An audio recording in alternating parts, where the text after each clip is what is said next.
As-Sunnah Foundation.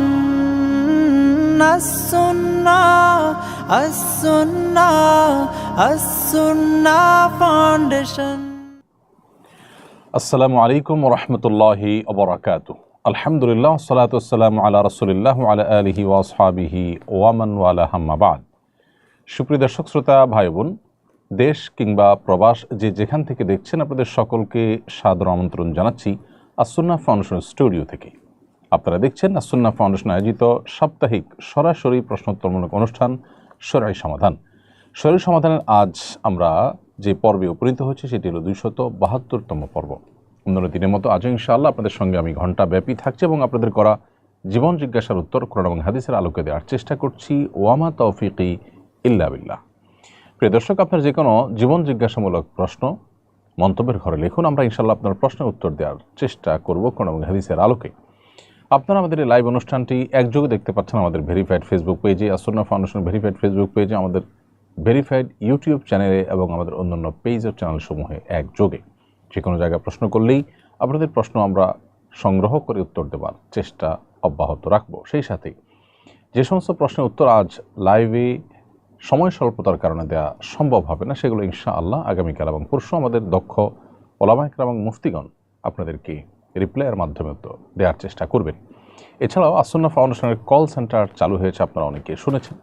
As Sunnah ফাউন্ডেশনের official নাম্বারে আপনি ফোন করে আপনার যে কোনো শরঈ সমাধানের জন্য প্রশ্নের উত্তর আপনি জেনে নিতে পারবেন এবং তার জন্য সকাল 8টা থেকে নিয়ে রাত 10টা পর্যন্ত এই পুরো সময়ের মধ্যেই আমাদের কল সেন্টারে ওলামা ইকরাম কাজ করে থাকেন। ইনশাআল্লাহ শীঘ্রই এটিকে আমরা 24 ঘন্টা সার্ভিসে নিয়ে যাব এবং অচিরেই আস-সুন্নাহ ফাউন্ডেশনের অ্যাপও আমরা তৈরি করব, যেখানে আপনাদের প্রশ্নোত্তরগুলোকে সবগুলোকে একত্র করে রাখা থাকবে। এছাড়াও আস-সুন্নাহ ফাউন্ডেশনের উদ্যোগে আয়োজিত IQA বা ইসলামিক কোশ্চেন অ্যান্সার এই ওয়েবসাইটে আপনাদের প্রশ্নগুলোর লিখিত ভার্সন এমনকি ভিডিও ভার্সন সেখানে আমরা নিয়মিত আপলোড করে থাকি। সেই সাইট ভিজিট করে আপনার প্রশ্ন উত্তর আপনি জেনে নিতে পারবেন। চলুন তাহলে যে সমস্ত প্রশ্ন ইতিমধ্যে আমাদের সামনে চলে এসেছে সেগুলোর উত্তর দেওয়ার পালায় আমরা প্রবেশ করি। আমি দেখতে পাচ্ছি প্রথমেই একজন লিখেছেন, একজন শিক্ষার্থী ভালো লিখতে পারে না, সে আমাকে তার থিসিস লেখার অফার দিয়েছে, এর বিনিময়ে সে আমাকে টাকা দিবে, এটা আমার জন্য জায়েজ হবে কিনা? থিসিস জমা দিতে না পারলে সে সার্টিফিকেট পাবে না। একজন শিক্ষার্থীকে যে থিসিস লিখতে দেয়া হয়, এটা তার যোগ্যতার মানদণ্ড পরিমাপ করবার জন্য, তাকে যে সার্টিফিকেট দেওয়া হবে সেটা যথার্থতা নিশ্চিত করবার জন্য এবং সেটার সার্থকতার জন্য এই কাজটি তাকে দেওয়া হয়। সে কাজ তিনি যদি টাকার বিনিময়ে অন্য কারোর কাছ থেকে করিয়ে নেন, তাহলে এটা সুস্পষ্ট জালিয়াতি এবং এটা প্রতারণা। কারণ থিসিসটা তার নামে তিনি জমা দেবেন, অথচ এই থিসিস লিখেছেন আরেকজন, তাহলে এই সার্টিফিকেট পাওয়ার হকদার তিনি, যিনি এটা লিখেছেন। তো একজন লিখেছেন আর সার্টিফিকেট আরেকজনের নামে ইস্যু করা হবে, এটা সুস্পষ্ট জালিয়াতি এবং প্রতারণা। আর এ ধরনের কাজে কেউ কারোর সহযোগিতা করা জায়েজ নাই, বিধায় আপনি কোনোভাবেই কারোর থিসিস লিখে দেওয়ার কাজ নিতে পারেন না। এটা নৈতিক ত্রুটি এবং একজন মুসলিম হিসাবে আমাদের জন্য এটি সুস্পষ্টভাবে হারাম এবং আল্লাহর কাছে জবাবদিহিতার মুখোমুখি আমাদেরকে হতে হবে। আল্লাহর কাছে জবাবদিহি করতে হবে, কিয়ামতের দিন দাঁড়াতে হবে জবাব দেওয়ার জন্য, সেরকম একটা বিষয়। অতএব খুব সিরিয়াস ইস্যু। সামান্য কিছু টাকার জন্য যদি আমার ইমান, আমার আমলকে বিক্রি করে দিই, তাহলে অনন্ত অসীমকালের যে যাত্রা, সে যাত্রায় আমাদেরকে বিপদের মুখে পড়তে হবে।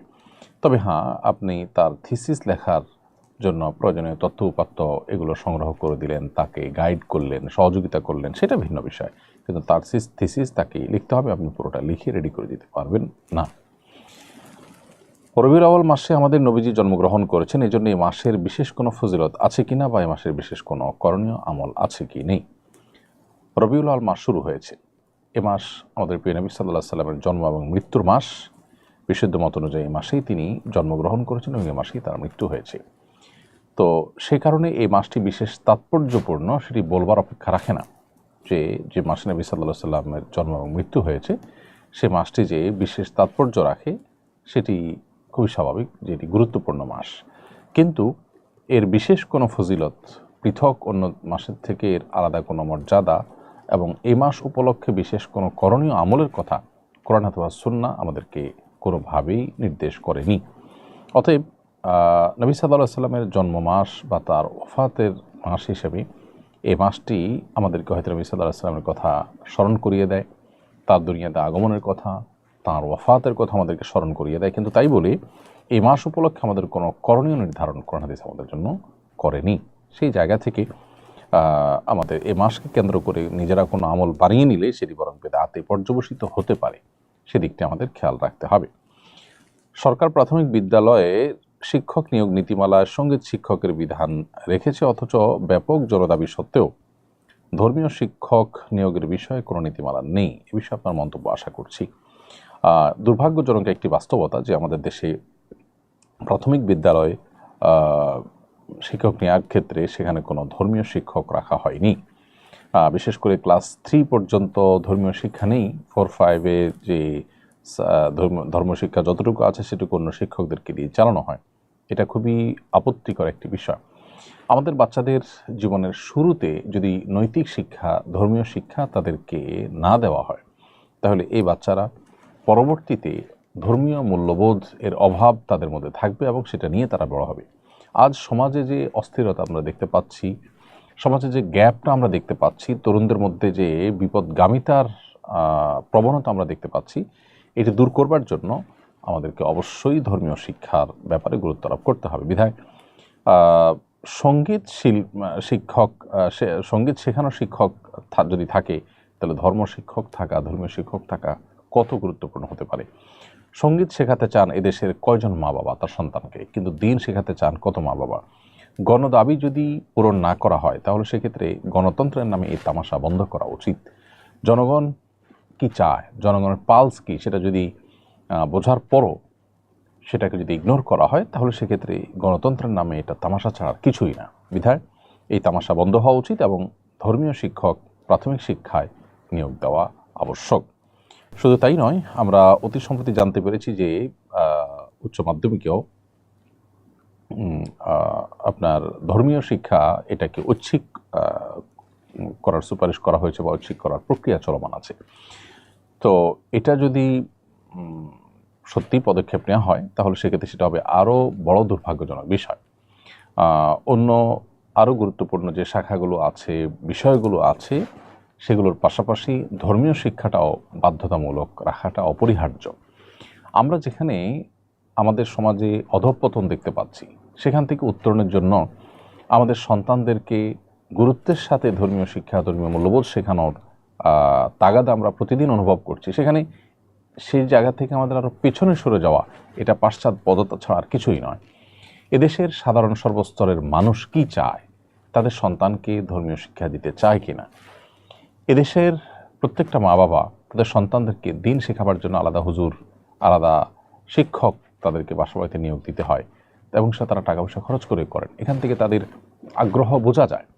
সঙ্গীত শেখাবার জন্য কত পার্সেন্ট বাবা মার আগ্রহ আছে এবং কত পার্সেন্ট বাবা মা টাকা পয়সা দিয়ে সন্তানকে সঙ্গীত শেখান, তার পার্সেন্টেজটা কত। এর বিপরীতে কোরআন এবং ধর্মীয় শিক্ষা এটা দেওয়ার জন্য বাবা মার সিরিয়াসনেস কত বেশি, রেশিওটা। তো এই দুইটা চিত্রকে পাশাপাশি রেখে যদি আমরা পর্যালোচনা করি, আমরা দিনের আলামত দেখতে পাই যে সঙ্গীত শিক্ষা দেওয়ার জন্য প্রাথমিক শিক্ষায় শিক্ষক নিয়োগ দেওয়া এটা রীতিমতো আরোপ করার মতো একটা কাজ, যেটা আসলে আরোপ করতে চাওয়া হচ্ছে। বিভিন্ন এনজিওগুলো তাদের এজেন্ডাগুলো আমাদের বিভিন্ন মন্ত্রণালয়ের মাধ্যমে, বিভিন্ন সরকারি প্রতিষ্ঠানগুলোর মাধ্যমে তারা এই দেশে তারা ইমপ্লিমেন্ট করে এবং তারা পৃথিবীর বিভিন্ন চিন্তা চেতনা, বিভিন্ন রকমের কৃষ্টি কালচার, এগুলোকে তাদের এজেন্ডা হিসাবে এদেশে আরোপ করে। এটি তেমনই একটি এজেন্ডা। অতএব আজকের এই ইন্টারিম গভর্নমেন্ট যদি জনগণের আশা আকাঙ্ক্ষার প্রতিফলন না ঘটাতে পারে, তাহলে জনগণের আশা আকাঙ্ক্ষার প্রতিফলন আর কখন ঘটবে? এটা হবে সবচেয়ে দুর্ভাগ্যজনক বাস্তবতা। আমি আশা করব যে সংশ্লিষ্টরা এই বিষয়ে সর্বোচ্চ দায়িত্বশীলতার পরিচয় দিবেন। আর না হলে ধর্মকে, ধর্মীয় কৃষ্টি কালচারকে আপনার দমিয়ে রাখার বা এটাকে ইগনোর করার যে একটা প্রবণতা বিগত সরকারের আমলে লম্বা সময় ধরে আমরা দেখেছি, তার পরিণতি কিন্তু তাদের ভোগ করতে হয়েছে। সো বাংলাদেশের মানুষের পালস যদি কেউ না বুঝেন, তাহলে সেটা হবে তার জন্য সবচেয়ে বড় দুর্ভাগ্যজনক বিষয়। আমি আশা করব যে এখানে তারা দায়িত্বশীলতার পরিচয় দিবেন এবং গণমানুষের আকাঙ্ক্ষার প্রতি তারা শ্রদ্ধা জানিয়ে প্রাথমিকে ধর্মীয় শিক্ষক নিয়োগ এবং উচ্চ মাধ্যমিকে ধর্মীয় শিক্ষাকে বাধ্যতামূলক করবেন। রইসুল ইসলাম আপনি লিখেছেন, আমাদের শৈশবের বন্ধুদের একটি হোয়াটসঅ্যাপ গ্রুপ আছে, সেখানে প্রায়ই অন্য কোনো বন্ধু বা পরিচিত ব্যক্তির দোষ ত্রুটি বা ব্যক্তিগত জীবন নিয়ে আলাপ আলোচনা হয়। প্রশ্ন হলো এটা গীবতের অন্তর্ভুক্ত হবে কি না? উত্তর হলো এটাও গীবতের অন্তর্ভুক্ত হবে। রসিকতা করে দুষ্টমি করে বন্ধুরা আড্ডার ছলেও যদি কারোর সমালোচনা করেন যেটা তিনি শুনলে কষ্ট পেতেন বা যেটা তার দোষ, তাহলে সেটা গুনাহের কারণ হবে। কারণ দোষ তার সামনে বলে তাকে সংশোধন করা যেতে পারে, দোষ বলার যে মূলনীতি আছে যাতে তিনি কষ্ট না পান, আঘাতপ্রাপ্ত না হন সেভাবে, অথবা তার পেছনে যদি সমালোচনা করতে হয় সেটি উদ্দেশ্য করা যাবে যেন তার পেছনে সমালোচনা করার মাধ্যমে তার সম্পর্কে সচেতন করা হয়, সতর্ক করা হয় যে অমুক লোকটা এরকম, তুমি সতর্ক থেকো। কারণ যদি সেরকম তার সাথে লেনদেন উঠা বসা বা সম্পর্ক থাকে তাহলে তাকে সতর্ক করবার উদ্দেশ্যে এটি করা যেতে পারে। অন্যথায় এটা সুস্পষ্ট গীবতের অন্তর্ভুক্ত হবে। কারণ নবী সাল্লাল্লাহু আলাইহি ওয়াসাল্লাম বলেছেন, যিকরুকামা আখাকামা ইয়াকরাহু, তোমার ভাইয়ের এমন কোনো বিষয়ের আলোচনা যদি তুমি করো তার অগোচরে যেটাতে তিনি কষ্ট পাবেন, সেটাই কিন্তু গীবতের অন্তর্ভুক্ত। আমি একজন পুলিশ সদস্য। বাংলাদেশের বিভিন্ন সামরিক বেসামরিক বাহিনীতে দায়ী রাখতে হলে এখনও অনুমতি নেওয়া বাধ্যতামূলক। সম্প্রতি বিনা অনুমতিতে দায়ী রাখায় কয়েকজন পুলিশ সদস্যকে লঘুদণ্ড দেওয়া হয়েছে। আপনি এই বিষয়ে কিছু বলুন প্লিজ, যাতে দায়ী রাখতে আমাদের এরকম জটিলতায় পড়তে না হয়। এটি আরেকটি দুর্ভাগ্যজনক বাস্তবতা আমাদের সমাজের, যে পুলিশ সদস্য বা বিভিন্ন প্রতিষ্ঠানে দায়ী রাখবার জন্য আলাদা করে অনুমতি নিতে হয়। প্রশ্ন হলো, একটা প্রতিষ্ঠান, বিশেষ করে আইনশৃঙ্খলা রক্ষাকারী বাহিনীর যে ডিপার্টমেন্টগুলো আছে, তাদের নিশ্চয়ই একটা ড্রেস কোড থাকবে, সেই ড্রেস কোড অনুযায়ী তারা চলবেন। কিন্তু দাড়ি প্রথমত এটা আল্লাহ রাব্বুল আলামিন পুরুষকে দেন, পুরুষের মুখে দাড়ি গজায়। মেয়েরা যেরকম চুল রাখেন তার জন্য আলাদা কোনো অনুমতি নিতে হয় না। পুলিশে কোনো নারী চাকরি করলে তার চুল রাখার ক্ষেত্রে কি বিশেষ কোনো অনুমতি নিতে হয়? ঠিক একইভাবে আল্লাহ তাআলা নারীকে যেরকম চুল দিয়ে সাজিয়েছেন, পুরুষের মুখে দাড়ি দিয়ে সাজিয়েছেন, বিধায় এর জন্য তাকে আলাদা অনুমতির হ্যাসেল কেন নিতে হবে? আর যেই পুলিশ সদস্যদের ব্যাপারে এখানে আপনি লিখেছেন, তাদের ব্যাপারটি আমি দেখেছি, তারা অনুমতি চেয়েছেন, অর্থাৎ যে প্রচলিত নিয়ম আছে সেটা তারা শ্রদ্ধা রেখে অনুমতি চেয়েছেন, পাশাপাশি তারা দায়ী রেখেছেন। সেখানে তাদেরকে শাস্তি দেওয়াটা এটা বাড়াবাড়ি ছাড়া কিছুই নয় এবং এটা দাড়ির প্রতি বিদ্বেষ ছাড়া কিছুই নয়। দেখুন, পৃথিবীর উন্নত দেশগুলোতে আমরা জানি যে দাড়ি নিয়ে বহু মানুষ ডিউটি করে, পুলিশে, বিভিন্ন বাহিনীতে, এবং আমাদের দেশেও দাড়ি এটা তার পেশাগত দায়িত্ব পালনে কোনো প্রকার হেরফের করা বা তার কোনো প্রকার বাধা সৃষ্টি করা বা তার দায়িত্বে কোনো প্রকার দায়িত্ব পালনে কোনো অসুবিধা তৈরি করার মতো কিছু কিন্তু হয় না। তাহলে সেক্ষেত্রে এটার জন্য আলাদা করে অনুমতি নেওয়ার এই তোড়জোড় করবার কী কারণ থাকতে পারে? বরং সৎ ধর্মপ্রাণ যে মানুষগুলো আছে তাদেরকে যদি এই সমস্ত বাহিনীগুলো গুরুত্বের সাথে, শ্রদ্ধার সাথে তাদেরকে ওয়েলকাম করে এবং সেই সমস্ত প্রতিষ্ঠানগুলোতে দাঁড়িয়ে নিয়ে দিন ধর্ম পালন করে যদি কাজ করা যায়, তাহলে সেক্ষেত্রে মানুষ সেখানে ধর্মীয় আবেগ রয়েছে এবং ধর্মপ্রাণ মানুষ যারা আছেন তারা সেখানে যেতে উৎসাহী হবেন, এবং তারা যদি উৎসাহী হন তাহলে সেক্ষেত্রে প্রতিষ্ঠান উপকৃত হবে, দেশের কল্যাণ হবে। বিধায় এই ব্যাপারে আমাদের প্রচলিত নিয়ম যদি থাকেও অনুমতি নেওয়ার, আমি আশা করব যে সেটা পরিবর্তন করা কিংবা সে ব্যাপারে পুনর্বিবেচনা করার সময় এখন এসেছে। এবং দাড়ি রাখা নিয়ে যারা কড়াকড়ি করেন, সেই ইসলাম বিদ্বেষী যে মানুষগুলো আছে তারা মূলত এদেশের সাধারণ মানুষের চিন্তা চেতনা এবং সংবিধান যে মানুষকে ধর্ম পালনের অধিকার দিয়েছে তার বিরুদ্ধে অবস্থান করছে। একজন নাগরিক হিসাবে আমি সর্বাবস্থা আমার ধর্মীয় স্বাধীনতা ভোগ করবার অধিকার রয়েছে। পুলিশে চাকরি করতে গেলে আমার সেই স্বাধীনতাকে আপনি খর্ব করবেন এবং সেখানে আপনি অনুমতি নেওয়ার যে বাইন্ডিং সেটা তৈরি করে দিবেন, এটা কোনোভাবেই গ্রহণযোগ্য হতে পারে না। লালনের তিরোধান দিবসকে জাতীয় দিবস ঘোষণা করা হয়েছে, এটা কতটা যৌক্তিক মনে করেন? লালনের তিরোধান দিবস বা তার মৃত্যু দিবসকে জাতীয় দিবস ঘোষণা করা এটা গণ আকাঙ্ক্ষা বিরোধী কাজ বলে আমি মনে করি। কারণ এদেশের মানুষ, সর্বস্তরের মানুষদের মধ্যে কত পার্সেন্ট মানুষ লালন ভক্ত? পার্সেন্টেজে যদি আমরা আনি সেটা কি 1%ও হবে? এদেশের মানুষ যাকে ভক্তি করে তার অনুসারী হিসাবে নিজেদেরকে প্রতিষ্ঠিত করে না, আপনি তার চিন্তা চেতনাকে চাপিয়ে দেওয়ার যে প্রচেষ্টা করছেন, এটি বিগত শাসন আমলেই শুরু হয়েছিল। বিগত সরকারের প্রথম টার্মে আমার মনে আছে মনের মানুষ নামে একটা ছবি নির্মাণ করা হয়েছিল। বাংলাদেশের ইমপ্রেস টেলিফিল্ম এবং কলকাতার একটা প্রতিষ্ঠান যৌথ উদ্যোগে এটি করেছিল, এবং কলকাতার গৌতম ঘোষ সহ আমাদের দেশে এই ইমপ্রেস টেলিফিল্মের লোকজন তারা এটা প্রতিষ্ঠা করেছেন, এটা তৈরি করেছেন, এটা প্রস্তুত করেছেন। এবং এই সিনেমা এটাকে সংসদ সদস্যদেরকে কাকরালে হল ভাড়া করে দেখানো হয়েছিল, প্রেসিডেন্টকে দেখানো হয়েছিল, ভারতের প্রেসিডেন্টকে দেখানো হয়েছিল, এবং ক্রিকেটারকে, জাতীয় দলের ক্রিকেটারদেরকে দেখানো হয়েছিল। এবং নতুন একটা সিনেমা সাধারণত টিভিতে ফ্রি দেখানো হয় না, কিন্তু সেটা ফ্রি দেখানো হয়েছিল চ্যানেল আইতে এবং বিভিন্ন মিডিয়াতে। তো বারবার সেটা দেখানো হয়েছে। এটার উপরে আলাদা তৃতীয় মাত্রার একটা অনুষ্ঠান হয়েছে, বিশেষ অনুষ্ঠান হয়েছে। এই যে তোড়জোড়, এই তোড়জোড়গুলো বিগত আমলে যে হয়েছে, এটা মূলত একটা চিন্তাধারাকে আরোপ করে দেওয়ার জন্য, মানব ধর্মের নাম দিয়ে মানুষকে নাস্তিক্যবাদের দিকে আহ্বান করার এক ঘৃণ্য ষড়যন্ত্র সেখানে ছিল, এবং এখনও সেটি চলমান আছে। দুর্ভাগ্য আমাদের যে আমাদের সমাজে লালন একজন ব্যক্তি, তিনি দুনিয়া থেকে চলে গেছেন, তাকে নিয়ে আমাদের আলোচনা করার কথা নয়, কিন্তু যখন তার কোনো ভুল তথ্য আমাদের উপরে চাপিয়ে দেওয়ার প্রচেষ্টা করা হবে, তখন সে বিষয়ে আমাদের কথা বলাটা আমাদের নৈতিক দায়িত্ব হয়ে যায়। এই দেশে, এই ভূখণ্ডে কত মনীষী অতিবাহিত হয়েছেন, কত বড় বড় মনীষী অতিবাহিত হয়েছেন, যাদেরকে দেশের সর্বস্তরের মানুষ শ্রদ্ধা করে, ভালোবাসে।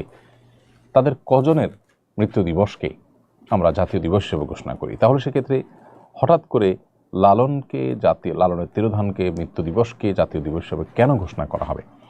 আমি মনে করি এর পেছনে সরকারের মধ্যে থাকা দু একজন মানুষ, বা সরকারের পেছনের সরকারের মধ্যে থাকা দু একজন মানুষ, তাদের দ্বারা প্রভাবিত হয়ে এই ঘোষণা করা হয়েছে। এবং এই ঘোষণা মূলত দু চারজন ব্যক্তির ইচ্ছার প্রতিফলন, এটা আপামর দেশের সর্বস্তরের মানুষের ইচ্ছার প্রতিফলন নয়। লালনের অনেক ভালো কাজ আছে, সেগুলো নিয়ে আমরা প্রশংসা করতে যেমন কোনো কার্পণ্য নেই। এর পাশাপাশি তিনি মানব ধর্মের নামে তিনি হিন্দু ধর্ম থেকে এসেছেন, সেখানে জাতপাতের যে ব্যবধান তাকে ক্ষুব্ধ করেছে, আহত করেছে, সেটা এনে মুসলমানদের উপরও তিনি চাপিয়েছেন। এবং এখানে জাতপাত তুলে দেওয়া বা মানুষের ধর্মীয় পরিচয়কে তুলে দেওয়ার একটা প্রচেষ্টা সুস্পষ্টভাবে তার পুরো সংগ্রামে বা পুরো তার সারা জীবনের কার্যক্রমের মধ্যে ছিল। অতএব এরকম একজন মানুষ, যিনি এদেশের ধর্মপ্রাণ মানুষদের চিন্তাধারা এর পরিপন্থী কৌশলে নাস্তিক্যবাদকে ঢুকিয়ে দেওয়ার, মানব ধর্মের নাম দিয়ে এটার জন্য যিনি কাজ করেছেন, তার মৃত্যু দিবসকে জাতীয় দিবস ঘোষণা করা হবে এমন একটা সরকার তরফ থেকে, যে সরকার ধর্মপ্রাণ মানুষদের রক্তের উপর ক্ষমতায় এসেছে, সেটা দুর্ভাগ্যজনক। কোনোভাবেই এটা গ্রহণযোগ্য হতে পারে না। আমার মনে হয় এটা নিয়ে প্রতিবাদ করা উচিত প্রত্যেকটা মানুষকে যার যার জায়গা থেকে। বড় ছেলে আমাদের খোঁজ খবর নেয় না এবং আমাদের সাথে ভালো আচরণও করে না, তাই আমি আমার সমুদয় সম্পত্তি ছোট ছেলেকে দিয়ে যেতে চাই। এটা কি আমার জন্য ঠিক হবে? শরীয়ত কি আমাকে অধিকার দেয়? সন্তানদের মধ্যে যে সমতা বজায় রাখা সম্পদ দেওয়ার ক্ষেত্রে, এটা অনেক উলামা ইকরামের মতে ওয়াজিব। কারণ নবী করিম সাল্লাল্লাহু আলাইহি ওয়াসাল্লাম এক সাহাবী ক্ষেত্রে যখন হেরফের করেছেন, তাকে কিন্তু তিনি ভর্ৎসনা করেছেন এবং তিনি নির্দেশ করেছেন, আ'দিলু বাইনা আওলাদিকুম ইত্তাকুল্লাহ ওয়া'দিলু বাইনা আওলাদিকুম, তোমরা আল্লাহকে ভয় করো এবং তোমাদের সন্তানদেরকে কিছু দেওয়ার ক্ষেত্রে তোমরা সমতা বজায় রাখো এবং ইনসাফ করো। এর বিপরীতে ফুকাহায়ে আহনাফের মতে এটি উত্তম, তবে ওয়াজিব বা ফরজ নয়। তো এটার উপর ভিত্তি করে যদি কোনো সন্তান ফাসেক হয়, ভুল পথের যাত্রী হয়, ভ্রষ্ট হয়, খারাপ হয়, তাহলে বাবা মা উপহার উপঢৌকন দেওয়ার ক্ষেত্রে তাকে যদি, খারাপ সন্তানকে যদি কোনো কিছুই না দেয়, সেক্ষেত্রে ফুকাহা হানাফি উলামা ইকরাম সেটিকে জায়েজ বলেছেন। যেমন মুফতি শফি সাহেব রাহিমাহুল্লাহ এটিকে জায়েজ বলেছেন, কিন্তু আর উলামা ইকরাম এটিকে জায়েজ বলেন না, এবং অন্যান্য উলামা ইকরাম এটিকে জায়েজ বলেন না। কারণ সন্তানকে সম্পদ দেওয়া এটা বাবা মার কর্তব্য। আল্লাহ তাআলা যে হিস্সা ঠিক করে দিয়েছেন, সেটা আল্লাহর দেওয়া নির্ধারণ, আল্লাহ ঠিক করে দিয়েছেন। অতএব এটা ফরজিয়াতুম মিনাল্লাহ, আল্লাহ নির্ধারণ, এটাকে লঙ্ঘন করার কোনো সুযোগ বাবার নেই। বাবা যেটি করতে পারেন সেটি হলো, সন্তানদের মধ্যে কেউ হয়তো একটু বেশি ভালো, তাকে একটু উপহার দেওয়ার ক্ষেত্রে শুধু ভালো হওয়ার কারণে উৎসাহ দেওয়ার জন্য পুরস্কার স্বরূপ একটু বাড়িয়ে দিলেন, এটা সর্বসম্মতিক্রমে জায়েজ। কিন্তু সম্পূর্ণভাবে বঞ্চিত করবার এখতিয়ার আসলে বাবার বা মায়ের থাকে না। কারণ আল্লাহ এখানে নির্ধারণ করে দিয়েছেন, আল্লাহ তাআলা সম্পত্তি থেকে মাহরুম করবার অপশন রেখেছেন যদি কাফের হয়ে যায় সন্তান, মোরতাদ হয়ে যায় সেই ক্ষেত্রে। তা না হলে আল্লাহ তাআলা সে অপশন কিন্তু রাখেননি। দেশের স্বনামধন্য একটি স্কুলে হিজাব পরায় 22 শিক্ষার্থীকে বের করে দিলেন এক শিক্ষিকা। প্রতিবাদের মুখে প্রতিষ্ঠান থেকে সেই শিক্ষিকাকে সাময়িক বহিষ্কার করা হয়েছে। আমাদের দেশে এরকম ঘটনা প্রায় ঘটে। এ ধরনের ঘটনা পুনরাবৃত্তি রোধে আমাদের করণীয় কি? দেখুন, হিজাব পরা মুসলিম নারীর ধর্মীয় অধিকার। আমাদের সংবিধান যেখানে প্রত্যেকটা মানুষকে যার যার ধর্মীয় অধিকার এটি ভোগ করবার পরিপূর্ণ সুযোগ দিয়েছে, সেখানে আইনত ড্রেস কোডের নামে কোনো মেয়েকে হিজাব বা নেকাব পড়তে বা বোরকা পড়তে বাধা দেওয়া, কোনো ছেলেকে দায় রাখতে বাধা দেওয়া, এটা সুস্পষ্টভাবে তার ধর্মীয় যে অধিকার রয়েছে, সাংবিধানিক যে অধিকার রয়েছে, সেটার লঙ্ঘন বলে আমরা মনে করি। বিধায় এটার আইনি সুরক্ষা দেওয়াটা অপরিহার্য। যেহেতু কদিন পরপরই এ ধরনের ঘটনা ঘটতে থাকে এবং অভিভাবক এবং শিক্ষার্থীরা একের পর এক সংক্ষুব্ধ হতে থাকেন, এর ফলশ্রুতিতে দেশে অস্থিতিশীলতার পরিবেশ তৈরি হতে পারে। যারা এই বিষয়গুলো ঘটান, আমার তো ধারণা যে তারা ইচ্ছাকৃতভাবে দেশকে অস্থিতিশীল করবার জন্য কদিন পরপর এগুলোকে সামনে আনেন। অতএব আমি আশা করব যে রাষ্ট্রের সর্বোচ্চ জায়গা থেকে ড্রেস কোড আপন জায়গায় ঠিক রেখে পর্দা, পুশিদা এবং যে কোনো ধর্মীয় পোশাক পরিধান করতে কাউকে কোনো প্রকার বাধা দেওয়া হবে না, এই মর্মে একটি আইন বা নীতিমালা প্রণয়ন করা জরুরি। কারণ যেভাবে কদিন পর পরে অস্থিরতা দেখা যাচ্ছে, তাতে সাধারণ শিক্ষার্থীরা এবং সাধারণ অভিভাবকরা এবং শিক্ষকরা তারা কিন্তু সংক্ষুব্ধ হবেন এবং অনভিপ্রেত পরিবেশ তৈরি হওয়ার আশঙ্কা রয়েছে। এই জন্য আমি আশা করব যে এখানে দায়িত্বশীলতার পরিচয় দেওয়া হবে এবং এটা একটা স্থায়ী সমাধান করা হবে, যে কদিন পরপরই এক একজন শিক্ষক, এক একটা শিক্ষা প্রতিষ্ঠান এক একটা অনভিপ্রেত ঘটনা ঘটাবেন, ছাত্রদের শিক্ষার্থীদের সংক্ষুব্ধ করবেন, হিজাব পরার কারণে নাজেহাল করবেন। তো এটা কোনোভাবে মানুষ আবার আন্দোলন করবে, এটা কোনোভাবে হতে পারে না। বরং এটা স্থায়ী সমাধানের জন্য ড্রেস কোড আপন জায়গায় ঠিক রেখে যেন ধর্মীয় পোশাক আশাক যেটা তার ধর্ম তাকে নির্দেশ করেছে সবসময় ধারণ করবার জন্য, পরপুরুষ সামনে ধারণ করার জন্য, সেটি পড়তে যেন কোনো প্রকার বাধা দেওয়া না হয়। এই জিনিসটার জন্য যদি আমরা এখনই দায়িত্বশীলতার সাথে উদ্যোগ না নিই এবং যথাযথ উদ্যোগ নিতে যদি বিলম্ব করে ফেলি, তাহলে সেক্ষেত্রে আমাদেরকে হয়তো ক্ষতির মুখোমুখি হতে হবে। ইতিমধ্যে আমরা দেখেছি বিভিন্ন শিক্ষা প্রতিষ্ঠানে এই ধরনের ঘটনা ঘটেছে এবং এটার ফলশ্রুতিতে মানুষকে রাস্তায় বের হতে হয়েছে। নাজমা লিখেছেন, নামাজের মাঝখানে যদি বাচ্চা যায় নামাজে পেশাব করে দেয়, তাহলে কি নামাজ ভেঙে আবার নতুন করে পড়তে হবে কিনা? নামাজের জায়গা পবিত্র হওয়া জরুরি। জায়নামাজে যদি বাচ্চা পেশাব করে, তাহলে সম্ভব হলে আপনি জায়নামাজ থেকে একটু পিছনে সরে যাবেন, ডানে সরে যাবেন, বামে সরে যাবেন, সরে সেখানে সালাত আদায় করবেন।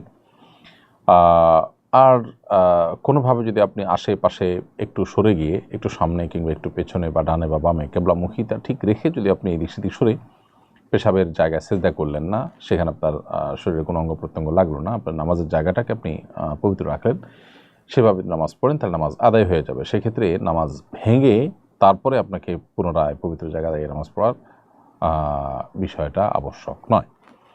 বাসার পানির মোটরে সমস্যা হওয়ার কারণে বাড়িওয়ালা সবাইকে পানি ধরে রাখতে বলেছেন। আমরা পানি ধরে রেখেছি, কিন্তু তার দুজনের ফরজ গোসলের জন্য যথেষ্ট নয়। এখন স্বামী যদি আমাকে ডাকেন, গোসলে পর্যাপ্ত পানি না থাকায় সায় না দিলে আমার গুনাহ হবে কিনা? প্রথম কথা হলো যে পানির বিকল্প, ফরজ গোসল করার জন্য আসলে অনেক বেশি পানি আমরা ব্যবহার করি, কিন্তু অনেক বেশি পানি আসলে প্রয়োজন নেই। অনেক অল্প পানিতে কিন্তু ফরজ গোসল করা যায়। অতএব ফরজ গোসল করার জন্য আপনার কেনা পানি, একটা 2 লিটার 1 লিটার বোতল পানি দিয়েও কিন্তু গোসল করা সম্ভব।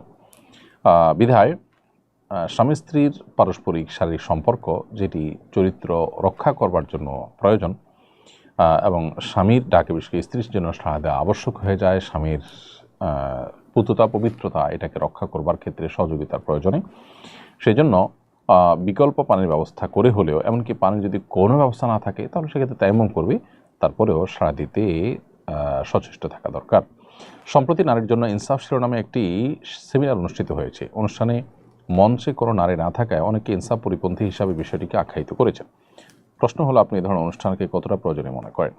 দেখুন, ইনসাফ ফাউন্ডেশনে যে বিষয়টি ঘটেছে, এর পেছনে যারা ছিলেন বা এর সামনে যারা ছিলেন, অর্থাৎ ইনসাফ ফাউন্ডেশন যারা প্রতিষ্ঠা করেছেন তারা দেশের একেবারে প্রথম সারির ওলামা একরাম এবং দায়িত্বশীল ব্যক্তিবর্গ, সেখানে বাইতুল খতিব থেকে নিয়ে আরও গুরুত্বপূর্ণ ব্যক্তিবর্গ উপস্থিত ছিল এবং তারা এর উদ্যোক্তা। তো এ ধরনের একটা প্রতিষ্ঠান ওলামা একরাম করেছেন বাংলাদেশের সম্ভবত এটি প্রথম। নারীর অধিকার প্রতিষ্ঠা, নারীদের মধ্যে সচেতনতা সৃষ্টি করা, এটার জন্য ওলামা একরাম কাজ করার জন্য সামনে অগ্রসর হয়েছেন। এটা আমার তো মনে হয় যুগান্তকারী একটা বিষয়। প্রকৃত অর্থে কেউ যদি নারীর ভালো চায় তাহলে সে যদি ধার্মিক নাও হয় তারপরে সে এই অনুষ্ঠানকে বা এই উদ্যোগকে স্বাগত জানানোর কথা। কিন্তু দুর্ভাগ্যজনক, আমরা দেখেছি যে যারা তথাকথিত নারীবাদে বিশ্বাসী বা যারা নারীবাদকে এদেশে প্রতিষ্ঠা করতে চায় বা নারীবাদ নিয়ে যারা কাজ করে, তারা কিন্তু আমরা দেখেছি যে এটাকে ভালোভাবে নেননি, সমালোচনা করেছেন। ওলামা ইকরাম পরে তাদের অভিযোগ যে ওলামা ইকরাম নারীদের অধিকার নিয়ে কোনো কাজ করে না, বরং নারী বিরোধী হিসেবে আলেমদেরকে দেখানোর চেষ্টা করা। সে আলেমরা নারীদের অধিকারের জন্য যখন কাজ শুরু করে দিয়েছেন সেটাকে অ্যাপ্রিসিয়েট না করে সেখানে একটা অহেতুক এবং অবান্তর একটি বিষয়কে তারা সামনে আনার চেষ্টা করেছেন।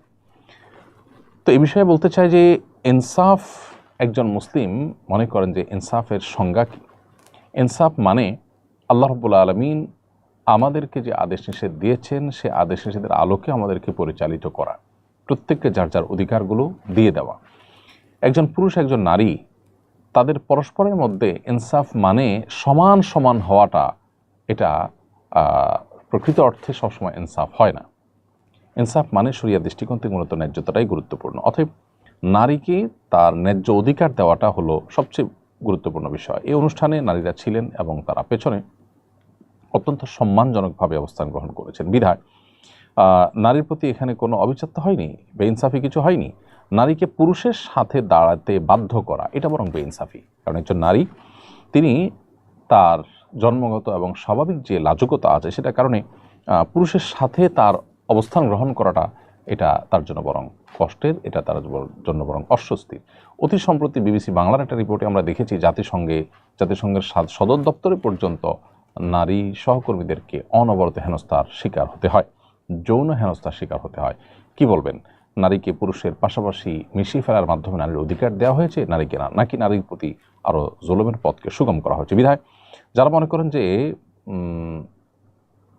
মঞ্চে নারী পুরুষ একত্র হয়ে গেলেই সমতা প্রতিষ্ঠা হবে, তারা এরকম বহু মঞ্চ করেছেন যে মঞ্চের মধ্যেই নারী পুরুষ একত্রে একসাথে দাঁড়িয়ে কাজ করেছে, অথচ সেখানে পরস্পরের অধিকারকে খর্ব করেছে। বিধায় সমতা প্রতিষ্ঠা করার জন্য বা ইনসাফ প্রতিষ্ঠা করার জন্য বা ন্যায্যতা প্রতিষ্ঠা করার জন্য একটা মঞ্চে নারী পুরুষের একত্রে দাঁড়ানোটা গুরুত্বপূর্ণ নয়। এর জন্য প্রয়োজন মানসিকতার পরিবর্তন এবং যথাযথ পদক্ষেপ, সেটা ইনসাফ অনুসরণ নিবে বলে আমরা প্রত্যাশা করি।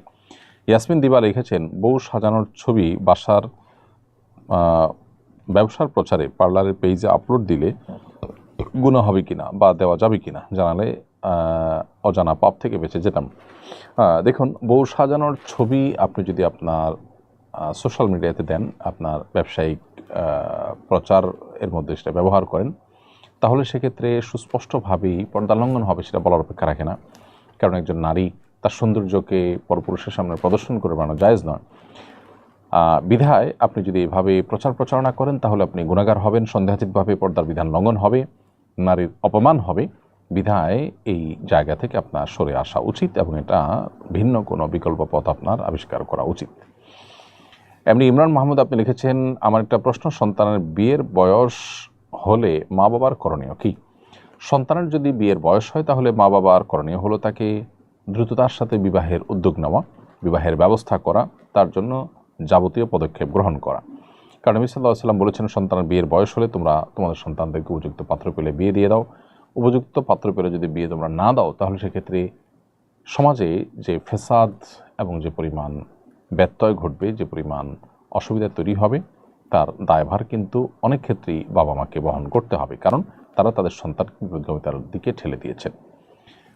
অতএব এই জায়গাটাতে আমাদের সর্বোচ্চ দায়িত্বশীলতার পরিচয় দিতে হবে অভিভাবকদেরকে, এবং সন্তানদের উপযুক্ত হওয়ার পর, বিয়ের উপযুক্ত হওয়ার পর তাদেরকে বিয়ে দেওয়ার জন্য উদ্যোগী হতে হবে, তাদেরকে কর্মমুখী করার চেষ্টা করতে হবে, উপার্জনের ব্যবস্থা করতে হবে এবং উপযুক্ত পাত্রী খুঁজে বিয়ে দেওয়ার উদ্যোগ নিতে হবে। মেয়েদের বেলায়ও একই কথা প্রযোজ্য হবে। প্রিয় দর্শক, দেখতে দেখতে আমার অনুষ্ঠানের ঠিক মাঝামাঝি পর্যায়ে এসে পৌঁছেছি। সময় হচ্ছে ছোট্ট একটি বিরতিতে যাওয়ার। বিরতিতে যাচ্ছি আমরা, বিরতির পরে ফিরে আসবো, আবারও আমাদের সঙ্গে থাকবেন ইনশাআল্লাহ তাআলা। ব্যক্তি স্বাবলম্বী না হলে পরিবার এগোবে না। পরিবার না এগোলে সমাজ এগোবে না, সমাজ না এগোলে রাষ্ট্র থমকে দাঁড়াবে। তাই ব্যক্তিকে স্বাবলম্বী করে তুলতে আস সুন্নাহ ফাউন্ডেশন স্বাবলম্বীকরণ প্রকল্প হাতে নিয়েছে কয়েক বছর আগে। এই প্রকল্পের আওতায় শুধু 2024 সালেই 2052 জনকে 30,000 টাকা মূল্যের স্বাবলম্বী উপকরণ দেওয়ার পর বেশিরভাগই ঘুরে দাঁড়িয়েছে। 2025 সালে দক্ষ দরিদ্র জনগোষ্ঠীকে 50,000 থেকে 3 লক্ষ টাকা মূলধন উপকরণ দেওয়ার কার্যক্রম ইতোমধ্যেই শুরু হয়েছে। অসহায়